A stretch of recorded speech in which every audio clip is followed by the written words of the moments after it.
Hello, everybody, and welcome to our Aries pre-full moon webinar.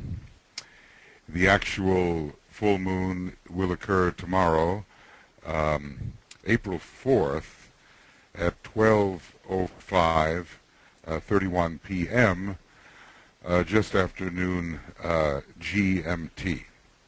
So it'll be nice and early in the morning. Here in the United States, especially on the East Coast, but maybe at a reasonable time in Europe, and well, hopefully we'll all be able to tune in on that as well. Tuya will be giving a webinar at that time, and you should have your link for that already.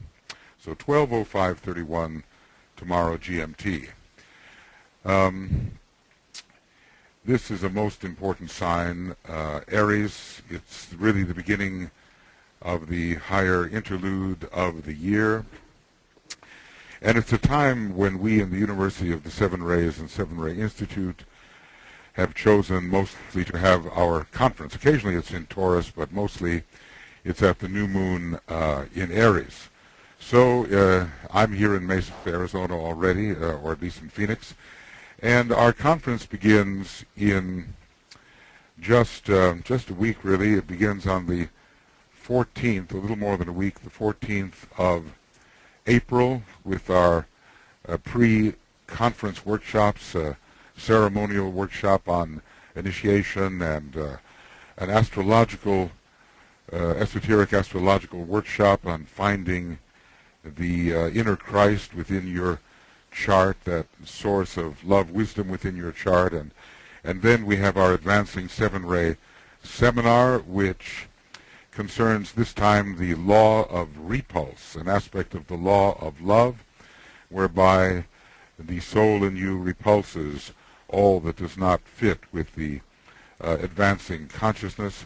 And then this goes on for about a week, and then our conference proper begins on the 21st of April in the evening and lasts all the way into the noon time or so on the 26th, Sunday. So we have a very full offering for you, and I'm hoping that you will be able to attend in person. It's never too late to make your arrangements, and if it's not possible to attend in person, then you may be able to tune in on our broadcasts of many of the events which will be occurring. So it's Aries time, and we can take the plunge in this year, which is so vitally testing, we might say. There are three oppositions of the planet Pluto to the star of initiation Sirius. Already one of them has occurred. Another in early July, I believe on the 5th or so, and then on December 9th, the final opposition, and Pluto will also be conjuncting the star of magical incantation, Vega, a very important star in our local cosmos, along with Sirius. So there is so much for us to do in this year to defend the inner spiritual values. You know, when we have what's called three very full moons, blood moons they are called, in a row. I think this is, there are still two more to go, something of this nature. Prophecy is connected with this type of phenomenon, and we realize how serious the condition is in the human race at this time. There seems to be so much acrimony, so much division, and we students of esotericism who have a more unitive vision of spiritual possibilities, we have to advance our point of view so that others can see a vision which is far more inclusive, far more promising than the very fallible visions being offered to humanity at this time. Very partial, contradictory to each other, and full of glamour and illusion. We have a beautiful teaching, and this teaching, we have to take the risk of offering this teaching in an acrimonious world. Here we have the banner for the sign Aries. We see the three rulers. The Orthodox ruler is Mars, the esoteric ruler is Mercury, and then we have as well the hierarchical ruler Uranus. We will make approach to these three in our actual meditation. I come forth, and from the plane of mind I rule. And this is not just the plane of lower mind. This is coming forth from the monad, actually, with which Aries is deeply associated, and ruling from the plane of higher mind as an individual who is solidly focused within the soul nature, within the egoic lotus. So we have to learn how to do that, to be not only soul responsive, so that when we think in our lower mind we can receive soul light, but actually to enter the great treasury, the causal body, with accumulated value stored for millions of years, and learn how to rule all of our lower vehicles from that high perspective. The Jofra illustration here shows mostly the Martian angle, the fire-bearing angle. It doesn't so much show the connection with the source of new thoughts, the source of ideation, which Mercury represents, nor the great treading of the final burning ground into complete liberation at the fifth and seventh initiation, which Uranus demonstrates. So we have the warrior here advancing with full courage, maybe even madness, you might say. These Aries energies have to be well regulated, and that is never an easy thing to do. So when we have this tremendous energy of will, we have to learn how to govern it accordingly, and to submit to a will that is higher than our own. We have some illustrations here from Francis Donald. Here, however, is an illustration from Dwayne Carpenter showing the primary rays of Aries. The first ray, it is the sign through which more of the first ray comes at this time than any other sign, and the seventh ray as well. And the fourth ray seems to be illustrated here as well, because when Mercury is the ruler, it brings in the fourth ray. When Uranus is the hierarchical ruler, it brings in the seventh ray. And when Mars is the ordinary or orthodox ruler, it brings in the sixth ray. So we see this great center of light, this searchlight of the Logos, moving out into the soul sphere and out and beyond. It is the birthplace of ideas, and we initiate ourselves into the process of initiation and into the new age as well through the energy of Aries. Here, let's see, maybe I find this. Yes, this is a beautiful illustration from Francis Donald. It shows the three aspects of the human being: the monadic sphere, the soul sphere, and here we have depicted, I think, an illustration of the supervising solar angel, and then the eventual effects that occur as this higher energy is transmitted from the Great Bear into the human personality. So the threefold man is as found here. The will to create is especially associated with Aries, and also, I would say, the will to be. The great constellation here, known as the Great Bear, some have called it the cosmic Manu. It seems as a whole to carry the first ray vibration. There is a star particularly associated with the sign Aries, and that is the second of the pointers up here. In this illustration, you cannot see that it would be these two pointers up in the sort of middle right-hand side, where I'm indicating with the cursor, point towards the North Star. And it is this particular star, Merak, which is associated with Aries and with the soul nature. So Aries, Pluto, Shambhala, there's a great first ray connected with this sign, and it makes its way down as the higher will into the human being, moderated and mediated by the solar angel, who is the great transformer in this case. If the whole of the Aries energy were to be released, we would have a great deal of difficulty handling it. We're not yet in a first-ray solar system.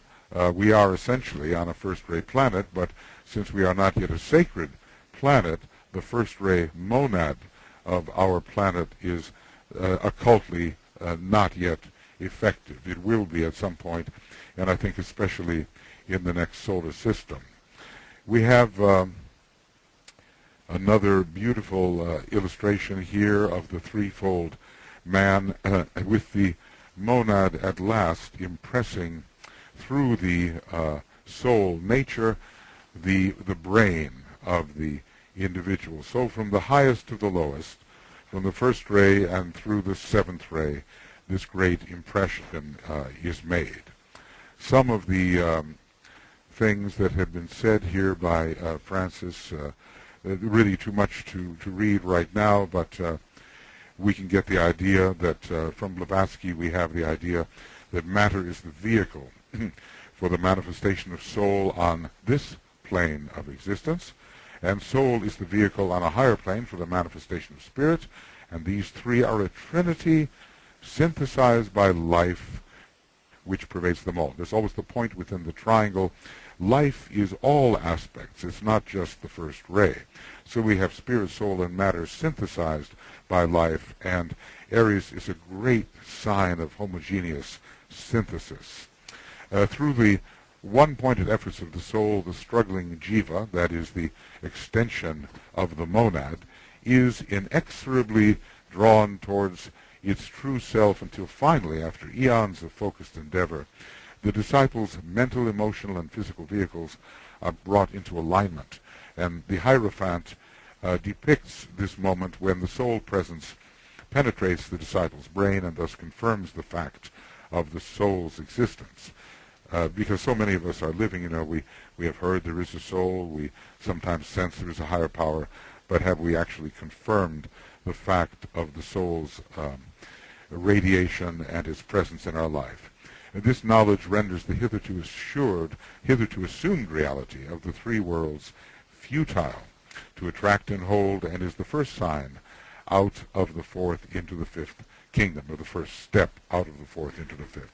And this occurs at initiation, and we can say, that Aries, in a sense, rules all initiations, all stepping into that new arena of possibility. All the way from the first initiation to the seventh, Aries has a role to play in all of them, because every step forward, every self-initiated step forward, in a sense, comes under Aries. Well, there are many beautiful things said here, and when you receive this video, you can stop it, and then read these, and probably some of you have these already. It's so interesting with Uranus as the hierarchical ruler of Aries. From the Tibetan we read that Uranus rules the occult way and is, in an esoteric sense, connected with the Hierophant of the mysteries of initiation. As a matter of fact, the third initiation is conferred by Sanat Kumara, the eternal youth. This is related to Aries, and the hierarchical ruler steps in there.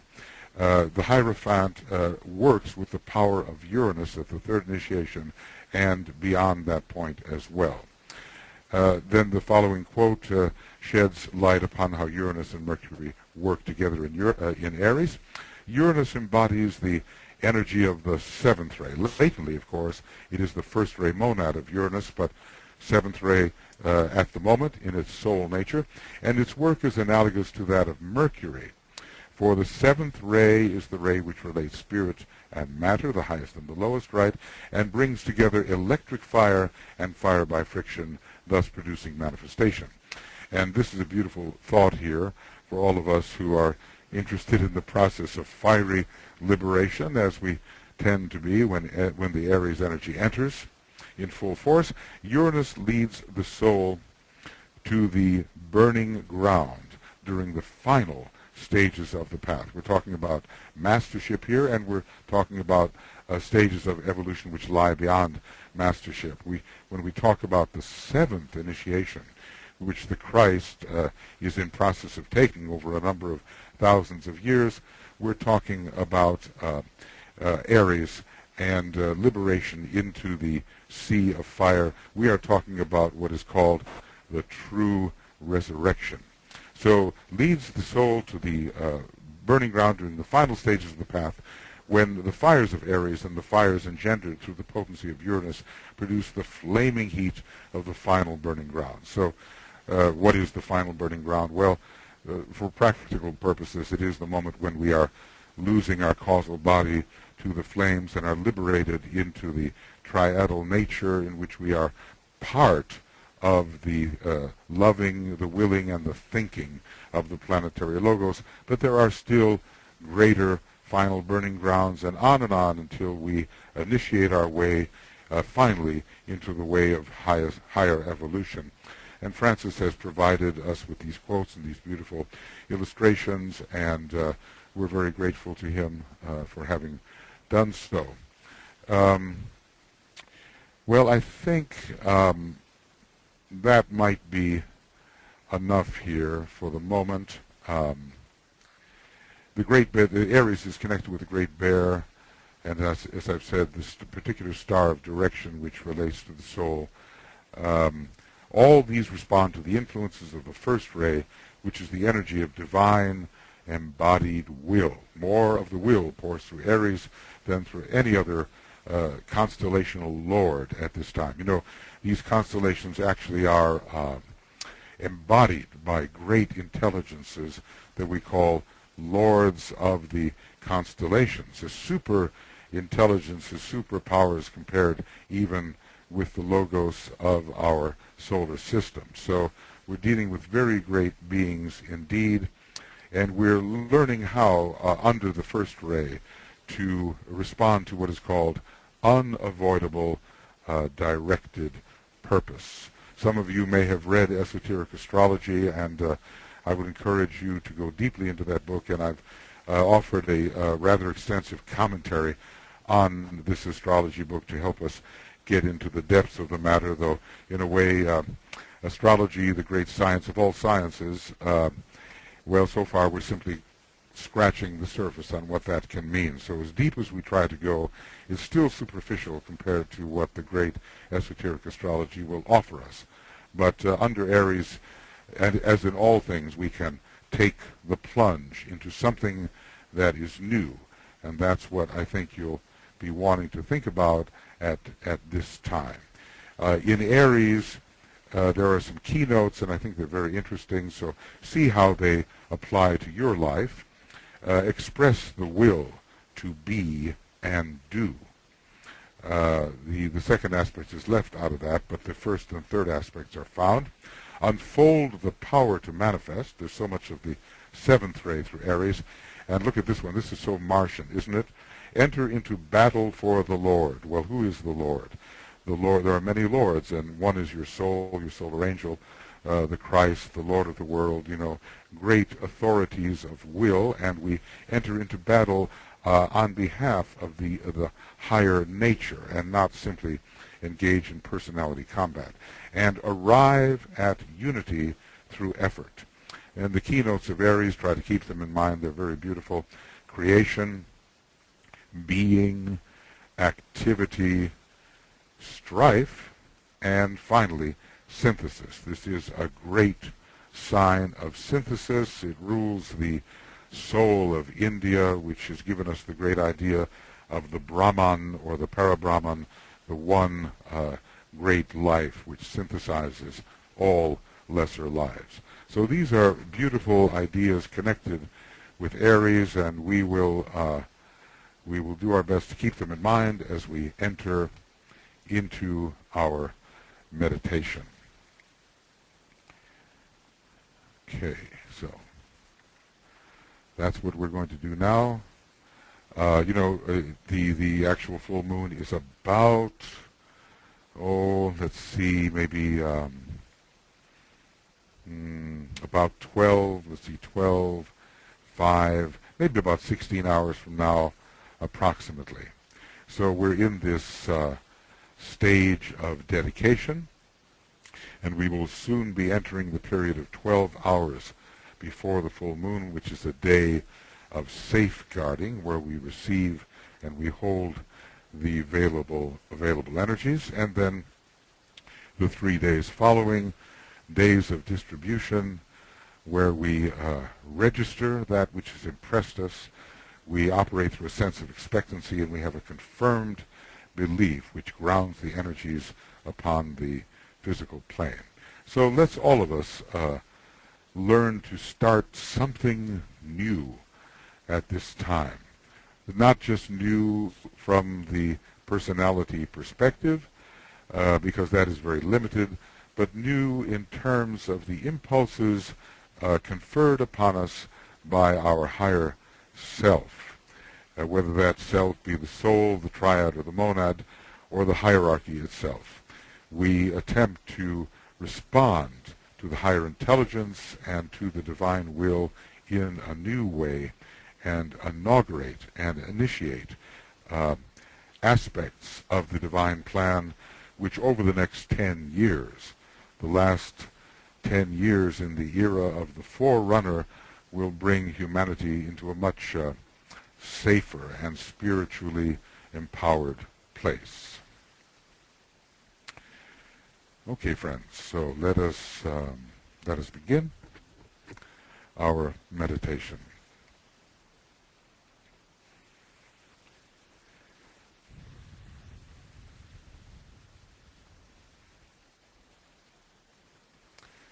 And we withdraw our focus from the outer human being, from the personality.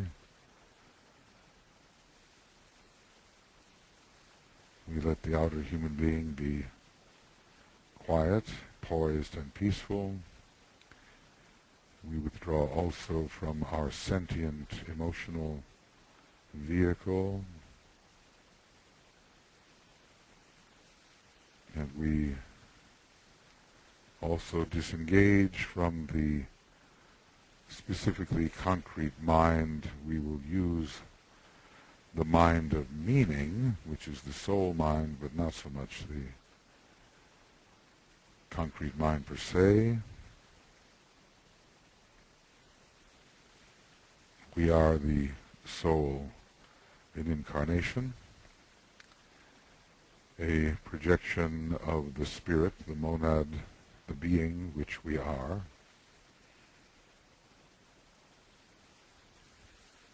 We are a point of being consciousness.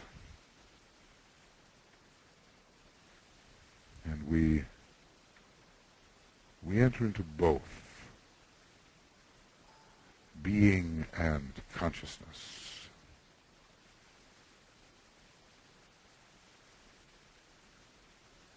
We have our sense of being an immortal being, essentially without beginning or end,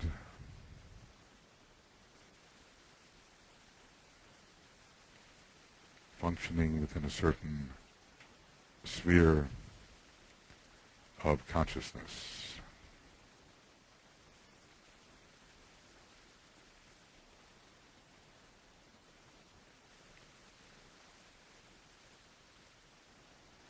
And we withdraw from the preoccupation with the personality nature and into that higher field, at least imaginatively, the soul field,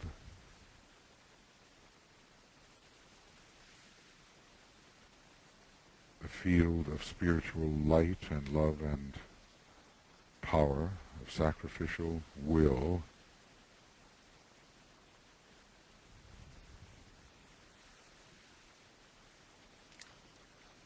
where no matter where we may be on the face of this globe, we can touch each other in soul.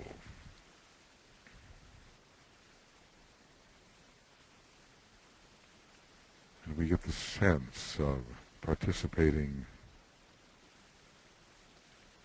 in a group, with a group consciousness and a group being.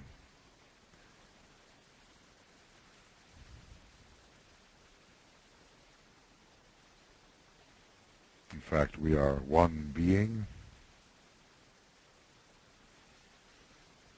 a subtle perception that is, one being with one essential consciousness, though the apertures within that consciousness are many, and yet behind the many pairs of eyes is found one being, and we are that. Somehow we are united with the spiritually minded people of the world, with the new group of world servers in all the different countries, attempting to do good, to serve humanity.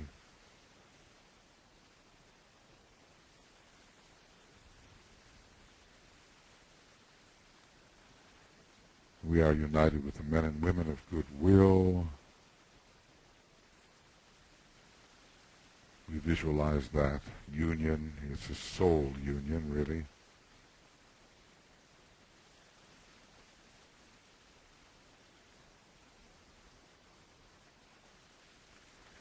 In fact, we are in soul,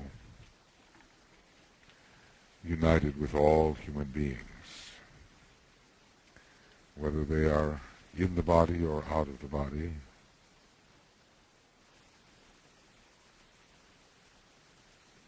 We allow that thought to impress us.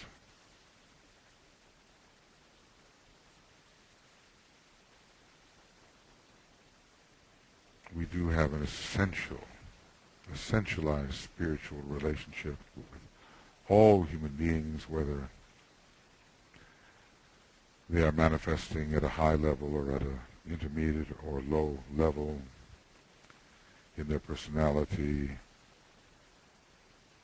In essence, we are at one with all of them. There is no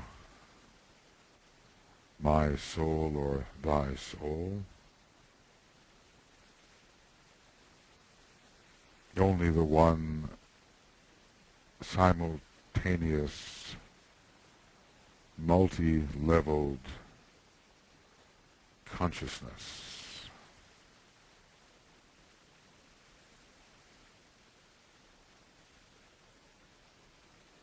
So, under this sense of synthesis which Aries promotes, we try to realize the one soul of humanity and the truth of that ancient mantric statement, naught is but me.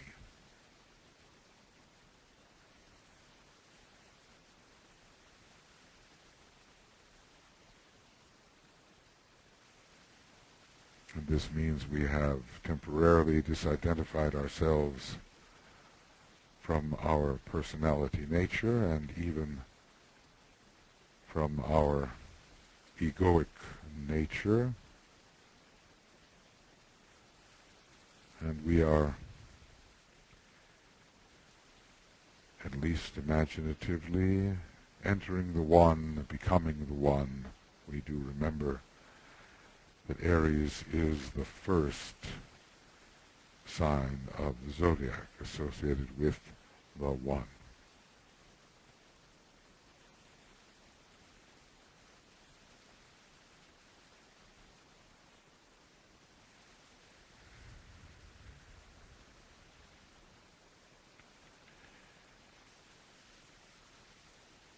We are focused together at a point of tension upon the higher levels of the lower mental plane.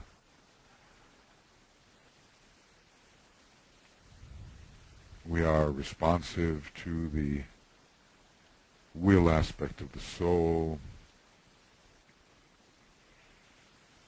strengthening that point of tension by means of which we will enter together the higher reaches of our nature, where the masters are persistently focused. Together, we in this meditating group are absorbing the soul's will to initiate, its will to unify,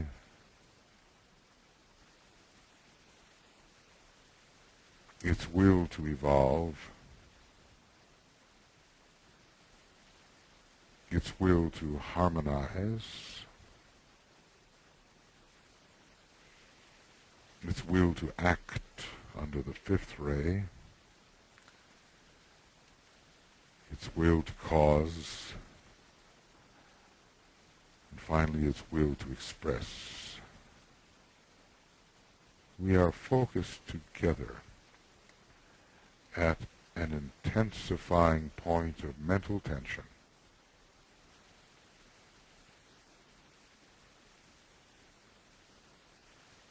Drawing up from the group personality the various energies to feed this point of tension.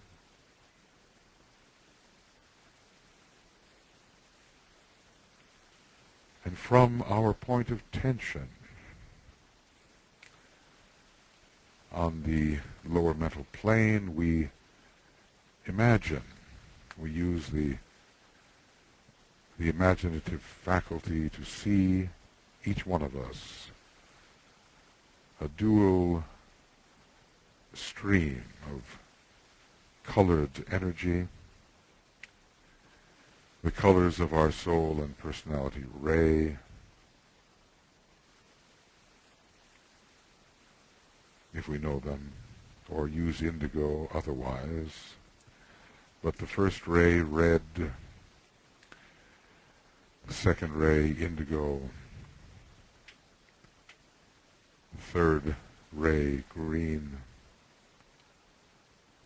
the fourth ray, yellow, the fifth ray, orange, the sixth ray, rose color, or sometimes simply blue, the seventh ray, violet. So each one of us individually, we have a dual strand of antichironic energy, a bridge of light consisting of two colors, and we get the feel of those colors, the color of the soul ray and of the personality ray.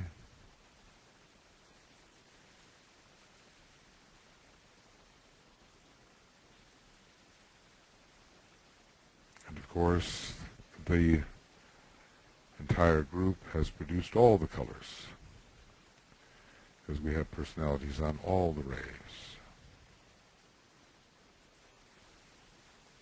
So the multi-colored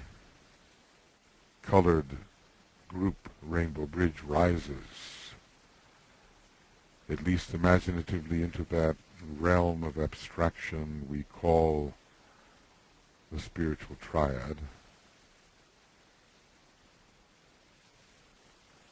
in which beyond our own personal harvest of quality, garnered over many millions of years, we do enter into the mind, the heart, and the will of the planetary logos. We enter together, passing through, as it were, the planetary mind, the planetary heart, the planetary spiritual will,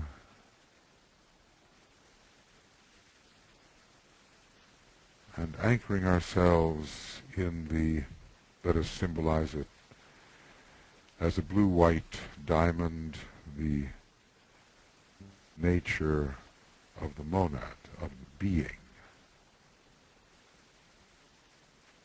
We all then are together. We enter being.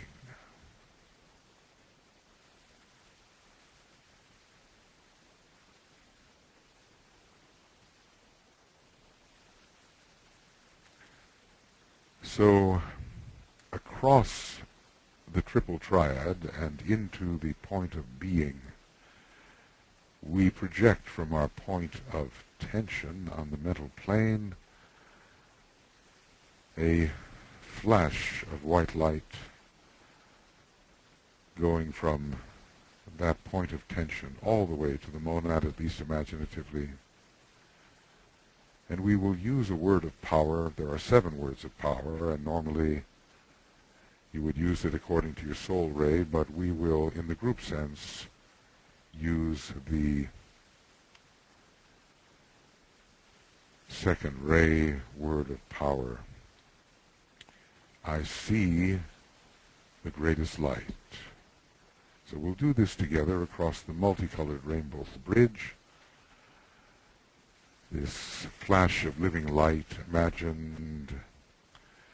We will sound the Om outwardly on one of the second ray notes, a G, and we will inwardly say, I see the greatest light.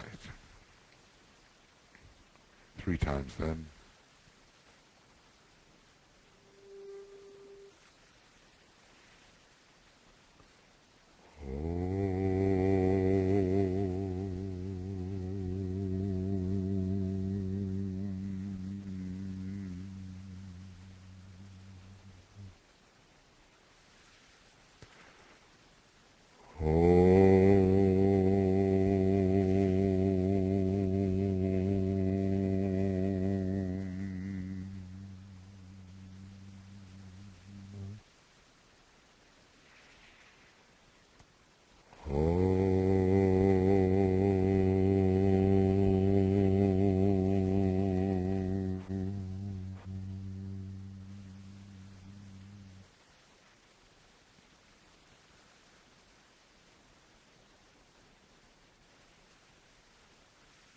And this act of projection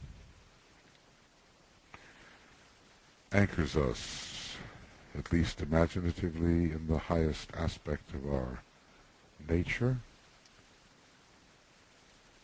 so that the power of being, the power of spiritual will, spiritual intuition, spiritual mind can descend and impress the group aura,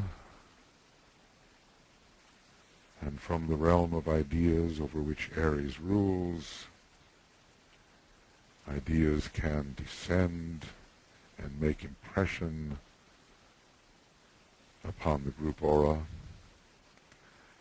and perhaps some new or guiding idea can come to us which will animate our process for a long time to come.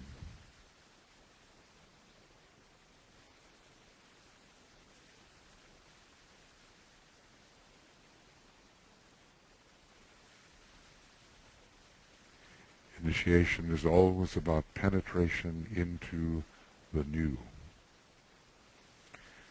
And it must be self-initiated, whether that self is the individual or whether that self is the group. And one day, one distant day from now, it will be humanity as a whole, which applies together to see the greatest light. When the soul ray of humanity turns into the second, and its personality into the fourth.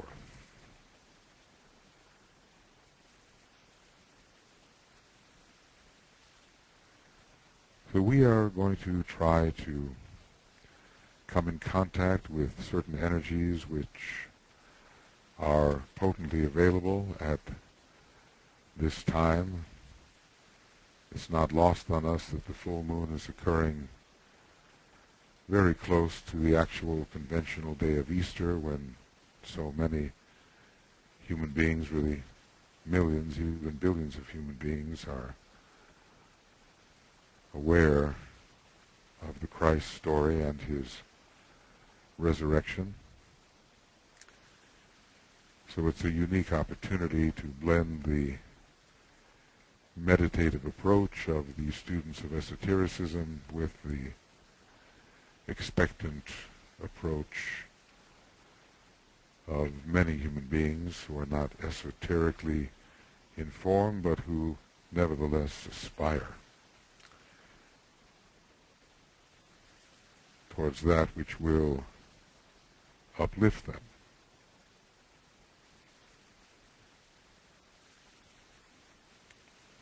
So, holding our alignment, we as it were gather together in a point,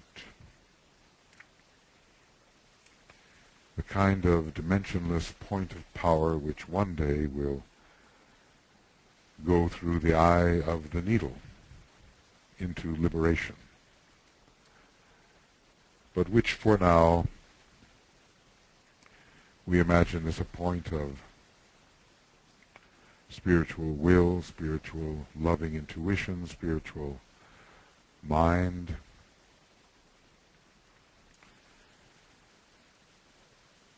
And before us, gathered together in this point, which really negates our personality nature and consolidates us in our spiritual nature, we see that golden pathway. Represents the pathway to the heart of the indigo sun. We remember that our logos, the logos of our solar system, is called the blue logos and is a great heart center in a cosmic logos. So we're going into the indigo together. As that golden pathway shortens, and we, hovering above it, walk that path, so to speak, it shortens and it shortens until we together, at a point, find ourselves within the indigo sun.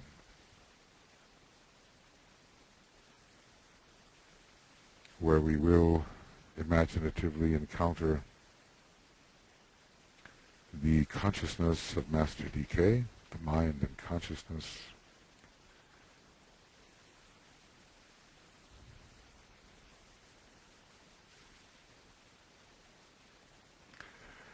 he who was that great expert in planetary, zodiacal, cosmic energies. And we are rendering ourselves available at this potent time as outposts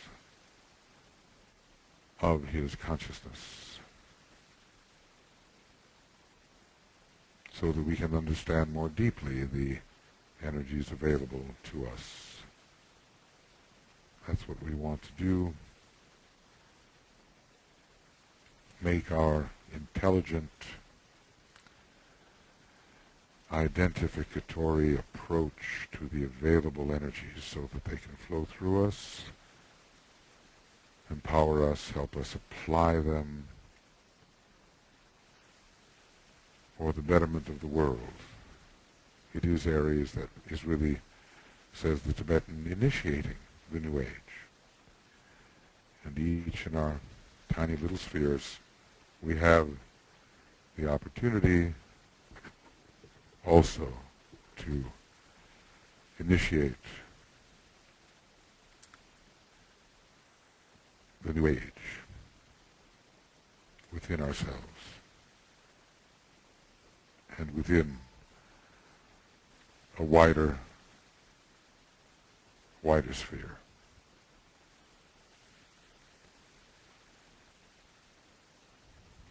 So we'll begin our planetary approach.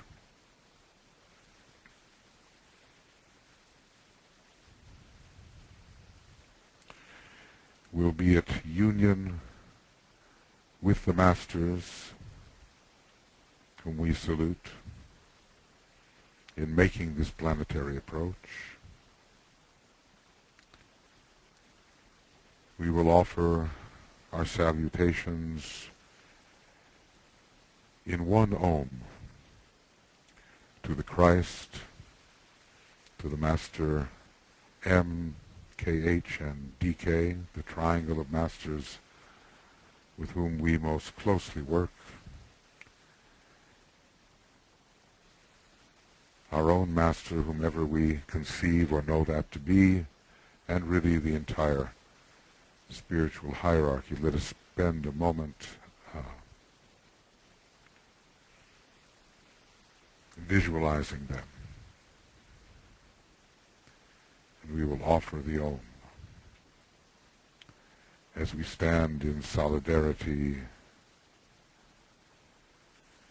with the elder brothers, supported by the consciousness of the Master DK.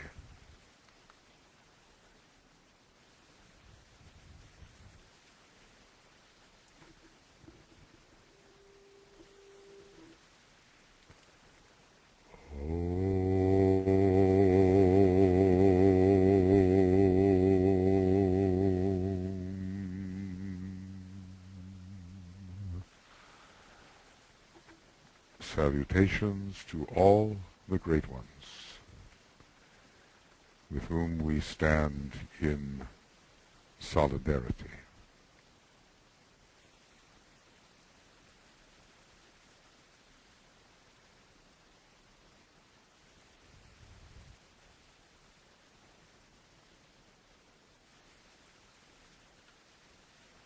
And our long silent Om offers us to the greatest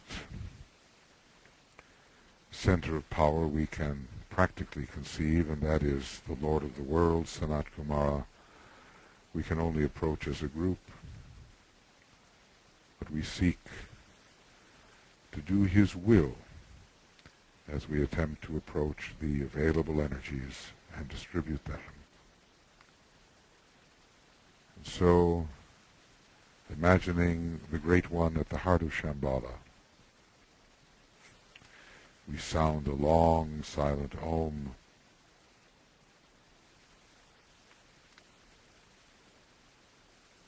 intent upon doing the will that emanates from the center where the will of God is known. So then, long, silent Om.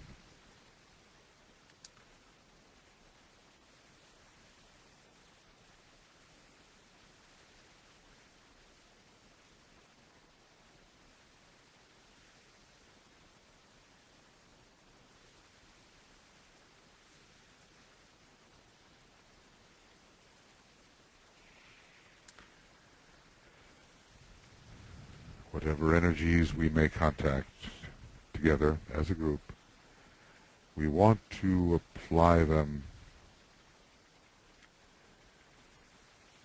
as the will of God. Our planetary logos would see them applied.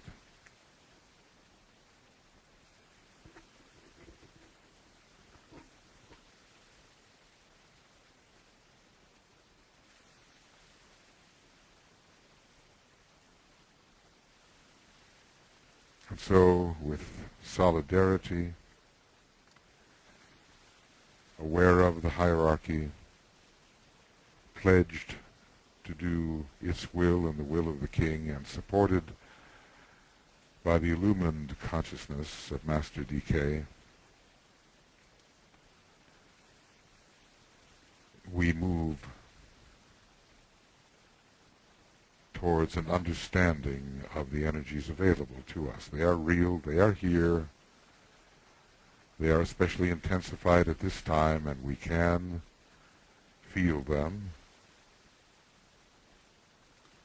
There are three planetary rulers: Mars, the exoteric ruler, conveying fortitude, strength, the will to fight for a higher ideal. We all have to embody this. We will encounter Mercury, the esoteric ruler, which will give to us the sense of the archetypal idea, destroying illusion through the fiery mental process. The jungles of illusion are set on fire, and they burn, and the path is clearly seen. And then we will encounter Uranus, the hierarchical ruler, which is conveying electric fire. The electric fire of pure will for the ultimate vivification of the entire human energy system through the linking to the world of being on the monadic plane. The first ray of Aries, the first ray monad of Uranus, electric fire. So then our first encounter is with Mars, the planet of all warriors. We've all seen the images of it. We've seen the images also in mythology of the god of war. Master DK told us in prescribing the behavior required of us during trying times, he said, see that you battle. Every one of us is faced with a Kurukshetra.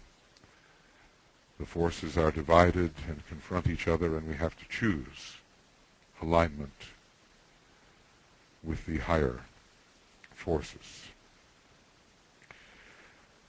So let us then be filled with that positive Martian spirit, spiritual courage, undying, fiery aspiration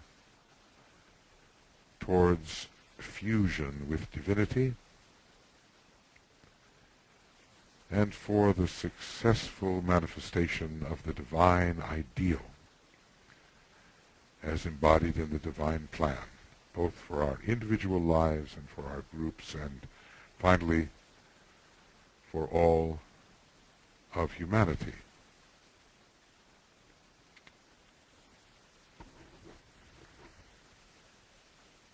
Mars.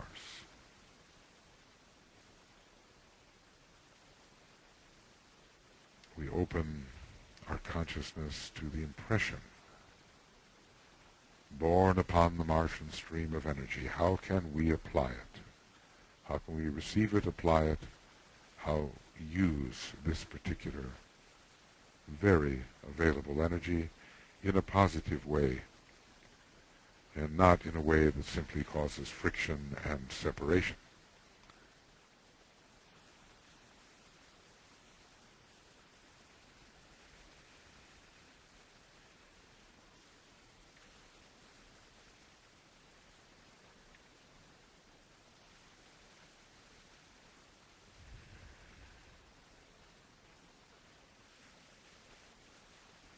We attempt to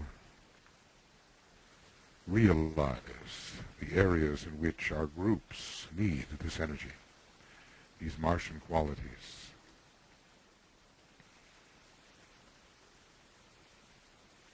Master DK did tell his group of disciples that he wished they could be somehow more courageous.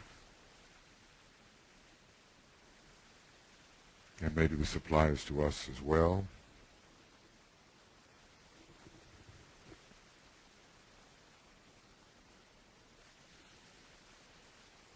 So we will sound the Om, we'll sound it on the red note which is often considered to be the note C. And we'll imagine this Martian energy flowing into us, into our groups, and in a positive sense into humanity, not just causing wars, but causing the ability to stand for the correct and inclusive ideal. So as we sound the Om on the red note, we will visualize improvement occurring in our groups and in humanity.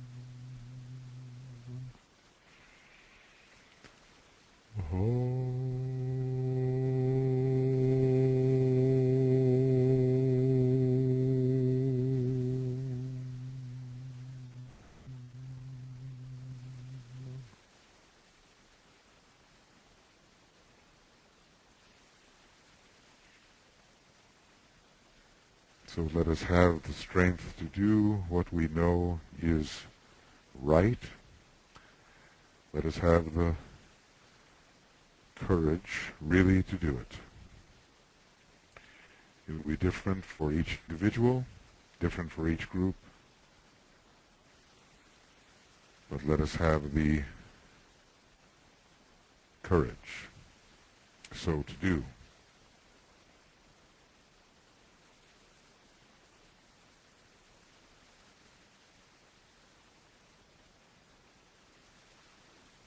Mars within us.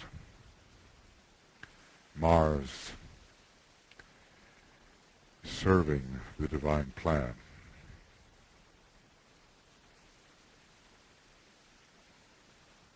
And then on to Mercury, whose color is yellow, at least in the esoteric understanding. It is the planet of transcendental mind. It has the power to stimulate intuitive understanding of imminent developments within the precipitating divine plan.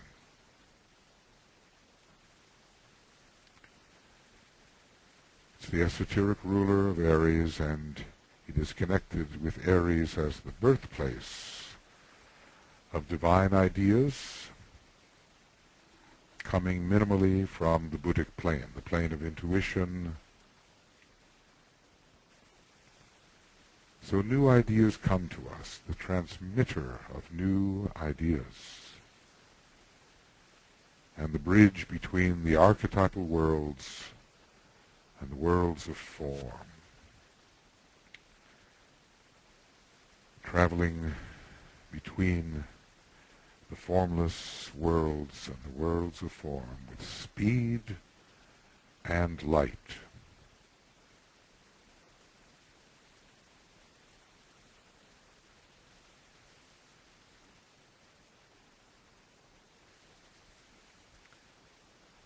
Expanding our vision, bringing to us the precipitation from the rain cloud of knowable things in the higher worlds.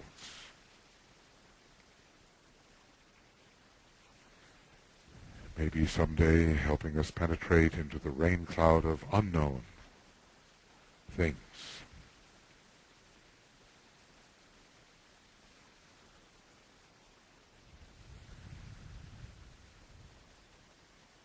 This is the planet of the Antikarana, of all bridges, which are fusing the different aspects of the human being.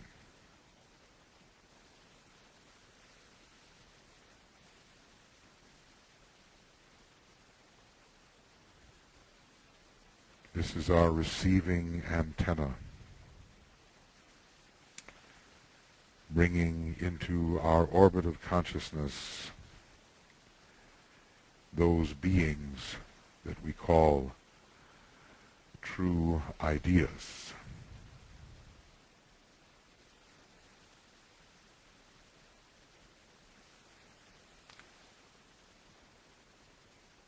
Allowing us to be empowered by those ideas, which are irresistible because they are part of the divine plan as it is to express at this time.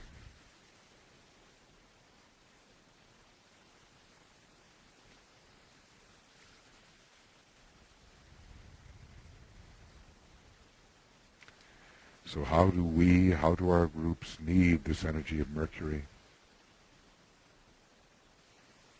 Let the flow on the yellow energy reach us,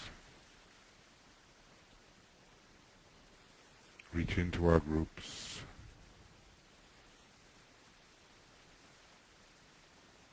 and eventually into all humanity as more and more can respond to the mental intuitive impulse.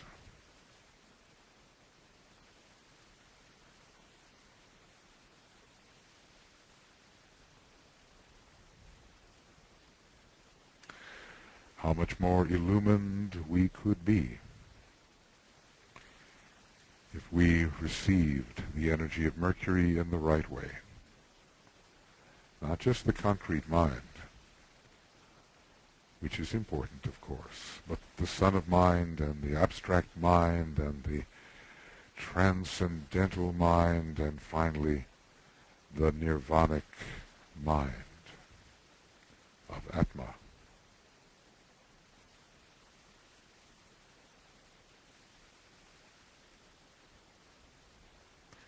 So we will choose a note often associated with Mercury, the yellow note, the note of Buddhi, the note E. And as we sound it 3 times, we will imagine the good that can arise. As the brilliant illuminative stream of Mercurian energy flows into us individually, and into our groups, and finally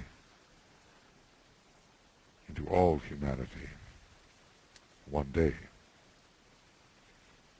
Maybe especially in the second 720 years of the Aquarian age, the age of Mercury in Aquarius.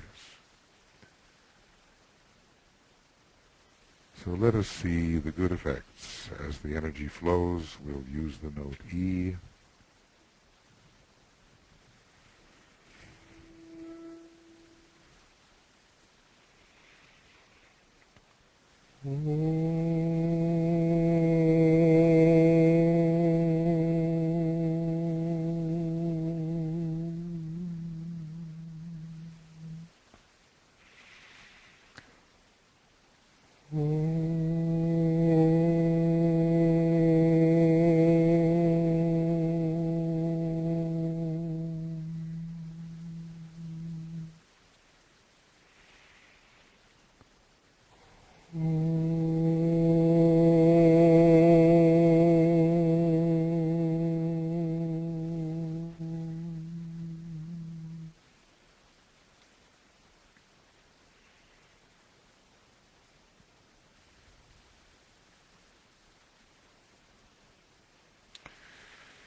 The ageless wisdom needs to be communicated.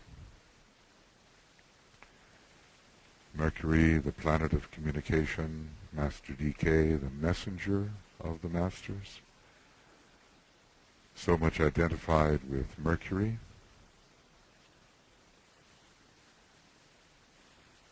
And maybe through our mind, through our brain, through our tongue, we can find a way to share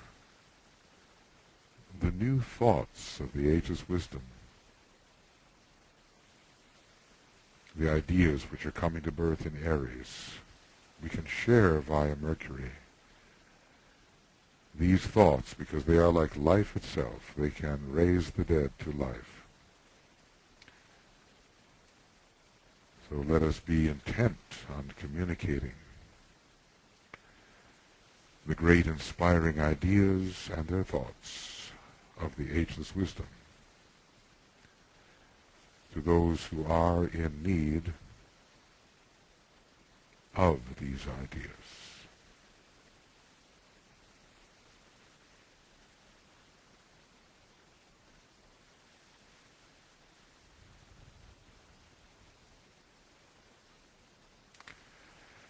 And finally, in the planetary sense, we move on to the magical power of Uranus, the hierarchical ruler, Uranus, the heavenly one, the great father planet,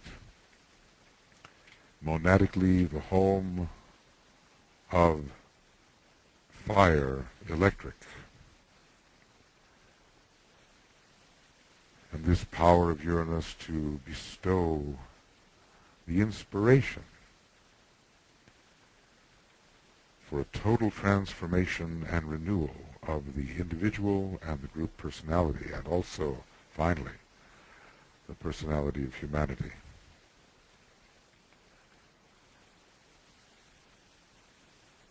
This is fiery Uranus in the first ray aspect. We seek to understand it in relation to Aries as the power that enables us, once we are initiates, to tread the final burning ground, thus overcoming the illusion of time and space and establishing our consciousness in the reality of synthesis.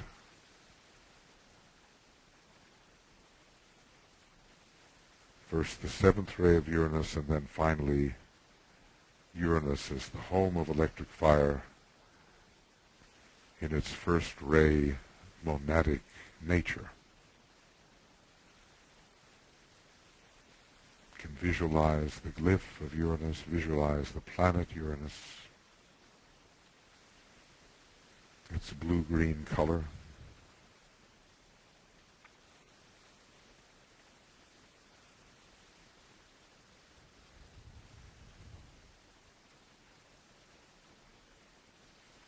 It can bring great changes, especially these days, these 7 years, when it is itself in the sign Aries.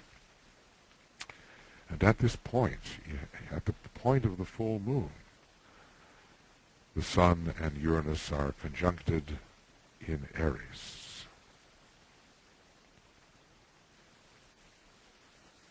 We all know we have to change. We all have our ways of resisting that change. We all have our ways of ignoring the great archetype which is found within the monadic nature and which determines what we should be.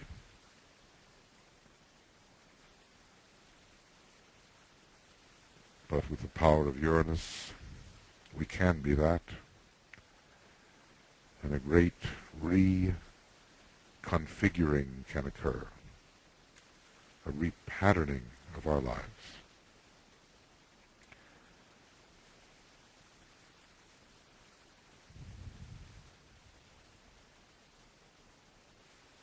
So into our individual lives, into our groups, into nations and greater movements, this transforming power of Uranus will flow.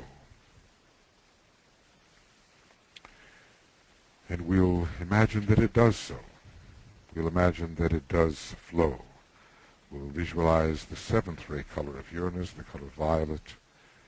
We'll choose one of the notes of the seventh ray the note B, and we'll visualize it flowing in and making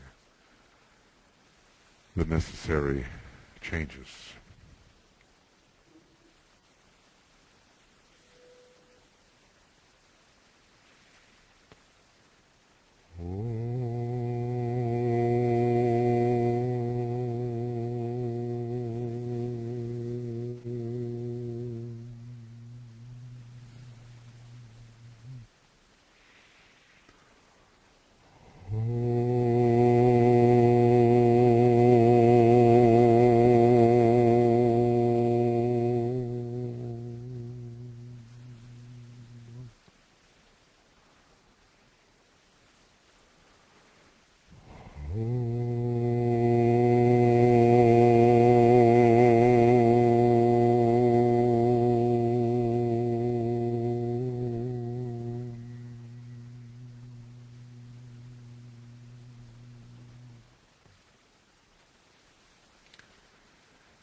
The etheric body is greatly vitalized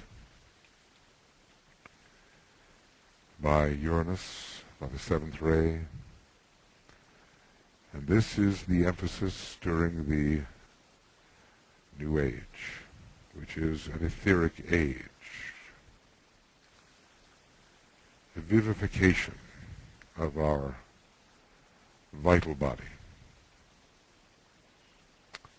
so that we can really reconfigure matter as it is presently conditioned.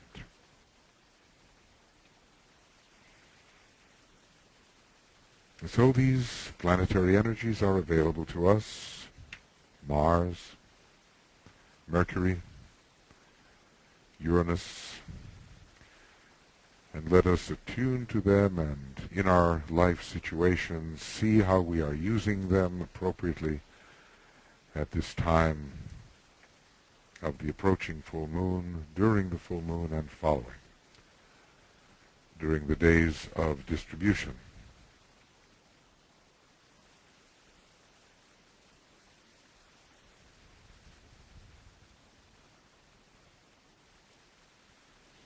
But our thought moves on to the great solar god of love, the blue Logos, the god of love, wisdom, the heart center.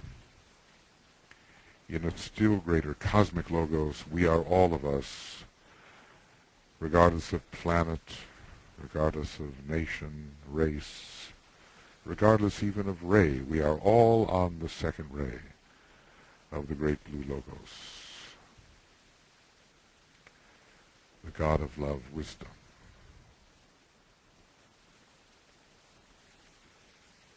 The sun is very powerful at these eclipse times, and the sun represents the great god of love. So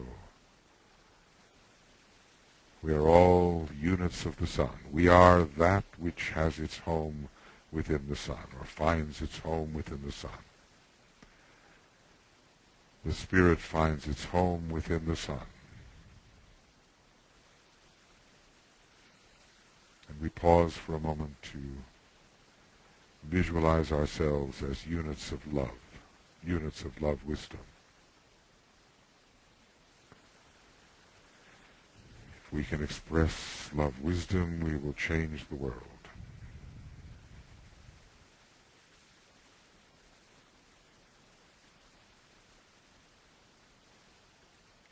So let us pour forth imaginatively upon all humanity on the planet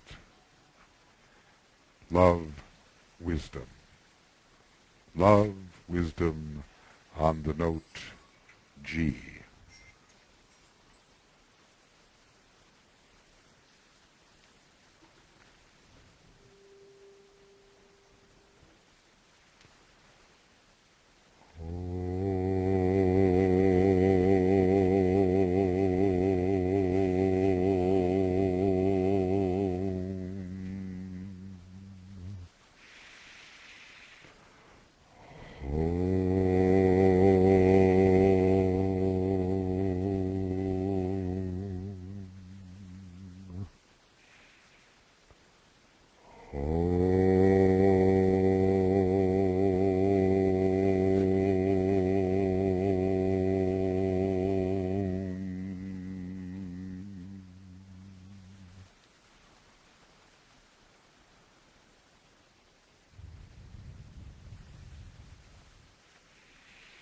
The sun is exalted in the sign Aries.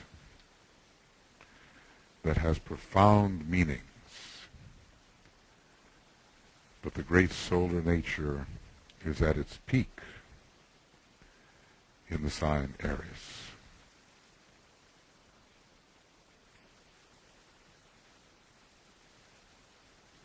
One day we will become solar beings, and we're on our way. Now finally, we turn our attention to the constellation Aries.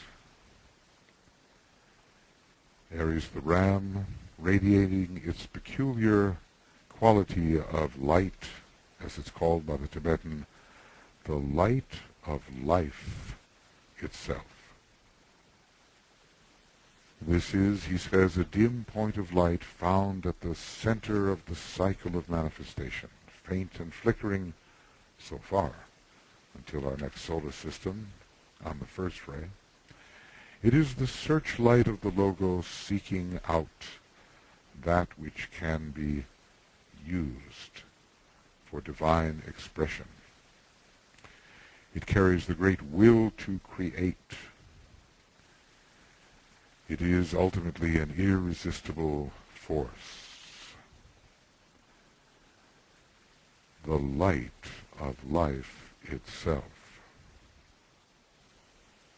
It is the light that reveals what life is as pure being. And this is a unique opportunity for us to come in touch with being.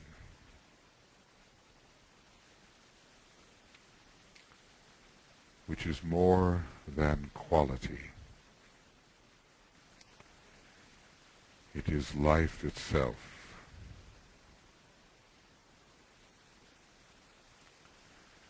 So we begin to open ourselves to the feel of the energy quality of Aries,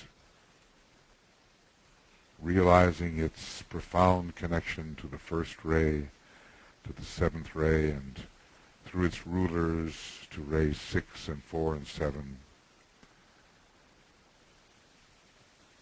Aries, which brings to us the forces of restoration, restoring the divine plan on earth.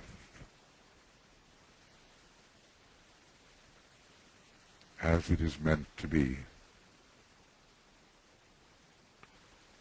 The forces of restoration returning the divine plan of ancient days to the earth. It was driven away by humanity's non-acceptance of the great laws. It will return. And in the silence, we ponder on the mantram of Aries, I come forth, and from the plane of mind I rule. Which of the planes of mind, ruling what, ruling why? We try to grasp the esoteric significance, the meaning. I come forth, and from the plane of mind I rule.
God's will emerges in this mantram. I come forth, and from the plane of mind I rule.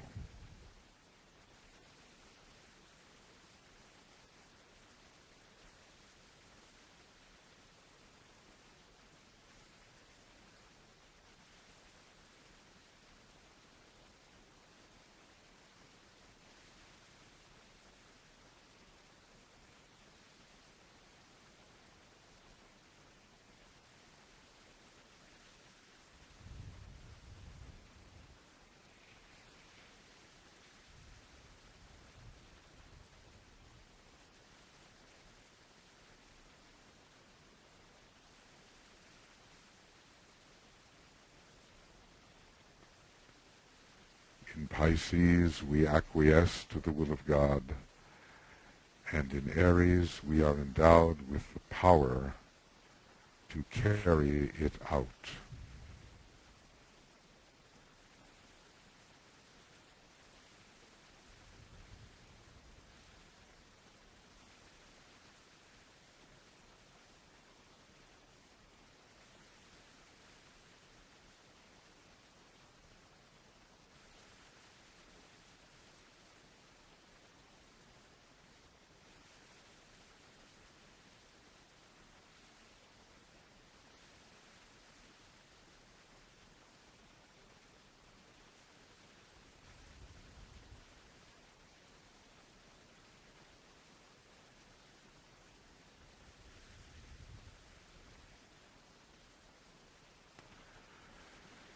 Using Mars, using Mercury, using Uranus,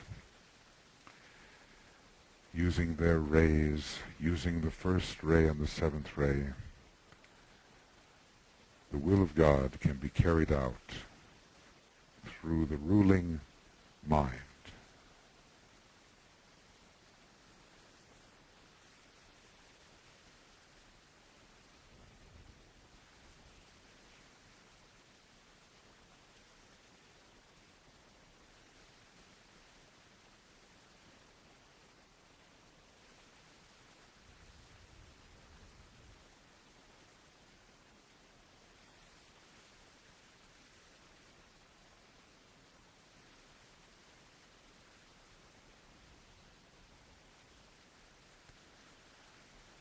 I come forth, and from the plane of mind I rule. What is the will of God? First, the will of the soul. Are we carrying it out in our lives?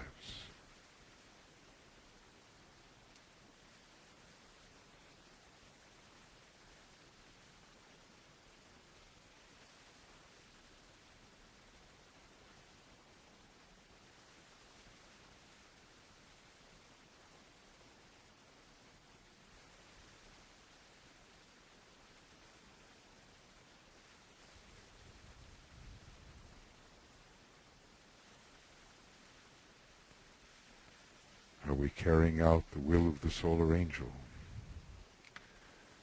the will of the ashram, the will of hierarchy itself with Christ at its center?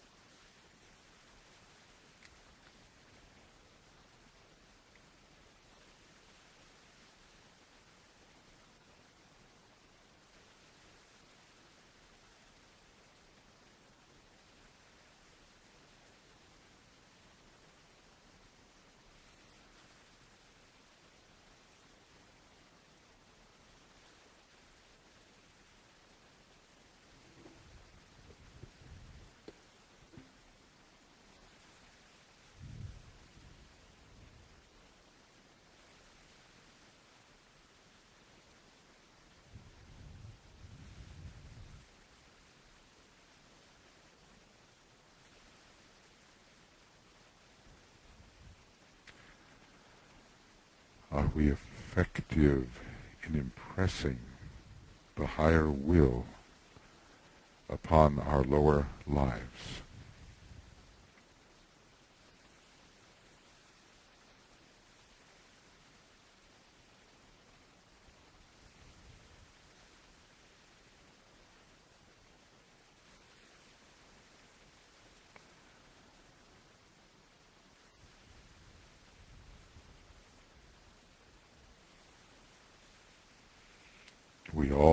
needs strengthening. It seems that humanity has forgotten what is the will of God. Esotericists know something about this, and we can help reacquaint humanity with this higher will. I come forth, and from the plane of mind I rule.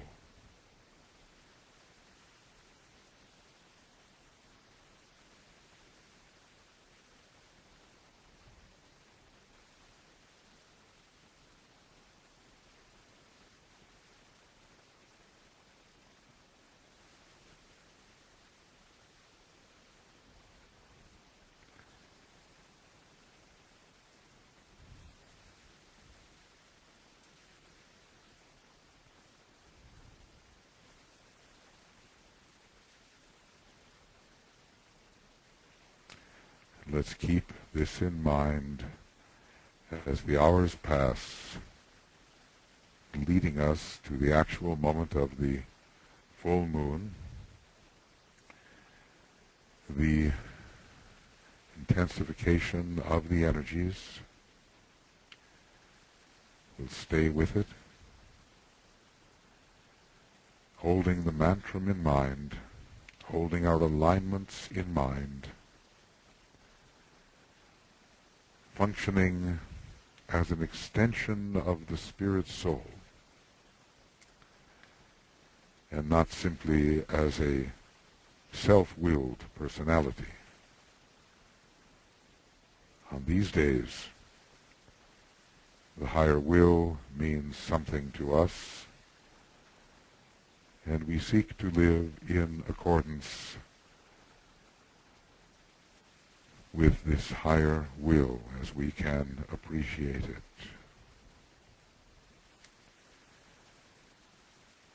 The energies in the alignment are indeed potent.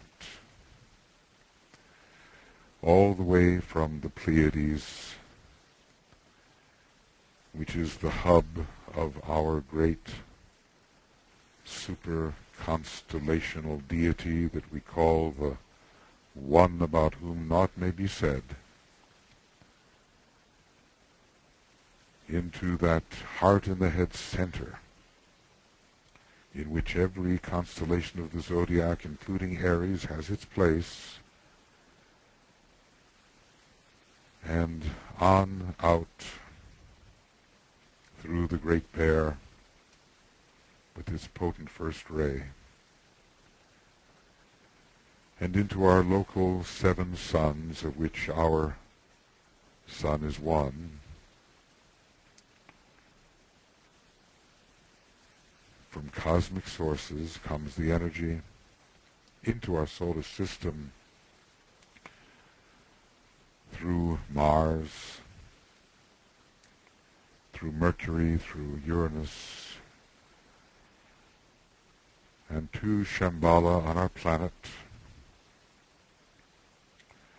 distributed through our monadic life and our soul life, and into the head and base of the spine center of our personality life, this energy of great will, which is essentially, in our solar system, the will to good, the will to love, because we are all units of love. So our will is to express the great love of the heart center, which our solar logos is, into our lives.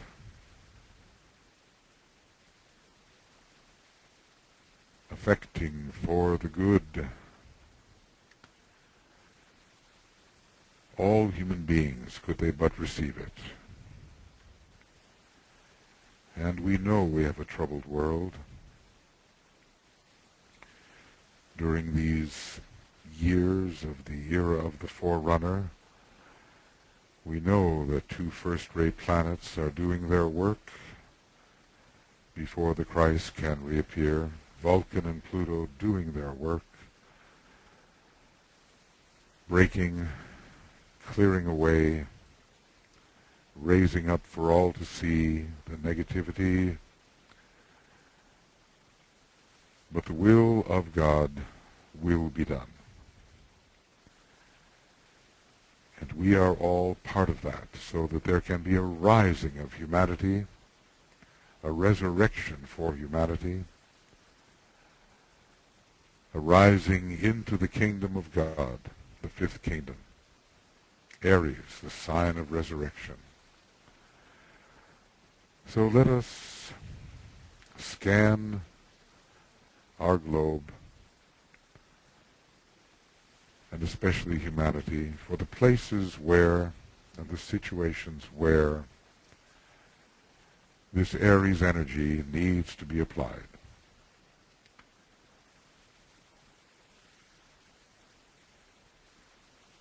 Where the true divine will needs to be expressed, because there is so much deviation from it.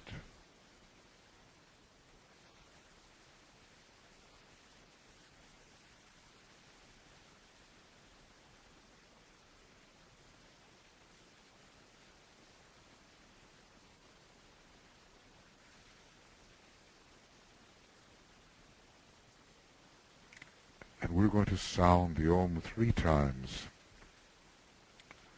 on a note C, so much associated with Aries, and we will see the application of the Aries energy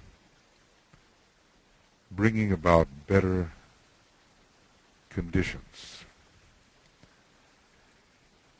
in the area of difficulty on which we are concentrating.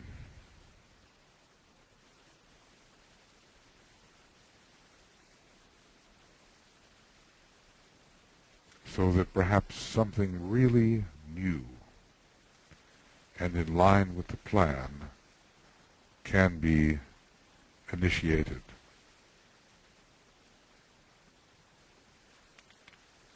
Three times then the Om, as the transformation of situations occurs.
In our own lives, in the lives of our groups, in the lives of humanity, the new, which can initiate the new age, must be expressed. So if there have been hesitations about applying that which is new in our own individual lives, let us find the way to do so and take those steps which really can lead to a new individual order, a new group order, a new order for humanity. It's coming in this seventh ray age, and we have to use Aries to initiate this. And so we will close our meditation with the sounding of the great invocation, that mantram of light and power which was given from Shambhala to humanity through the Christ when he decided that he would in fact reappear in physical form at great sacrifice to himself and throughout the Aquarian age. A really amazing sacrifice and utterly necessary for human transformation. So then, together, friends, the great invocation, followed by the sacred word. From the point of light within the mind of God, let light stream forth into the minds of men. Let light descend on earth.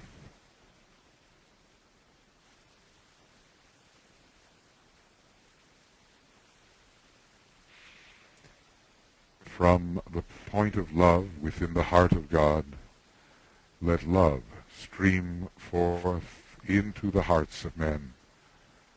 May Christ return to earth.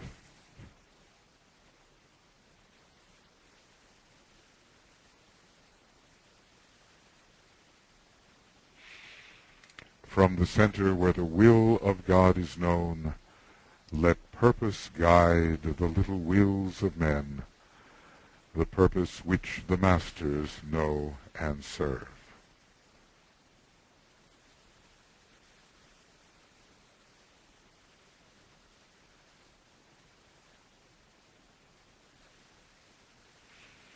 From the center which we call the race of men, let the plan of love and light work out,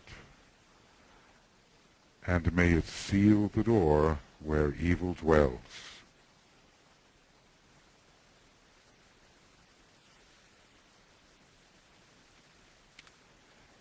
Let light and love and power restore the plan on earth.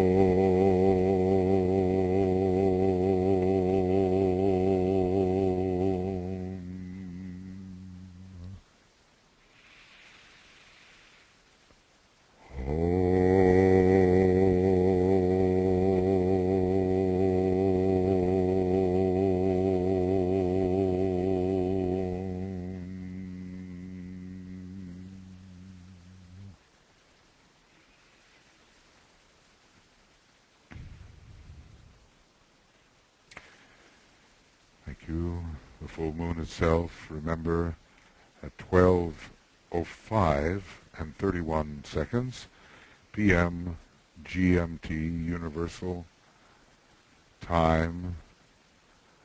Probably for us another 14 or so hours, something like that.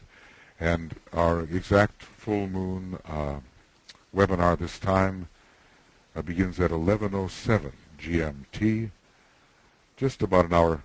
That's AM, just about an hour before the full moon, and you will have the link for that. Thank you so much for being here. Keep the mantram in mind, keep the alignment going, intensify this in these hours leading to the full moon, and we will be with you, and the two of you will be leading that full moon webinar. And let us use this opportunity really to initiate something new in our lives. So thank you, everyone, and we'll see you in the mind's eye and be with you in consciousness and in being. I come forth, and from the plane of mind I rule. Thank you, and see you soon.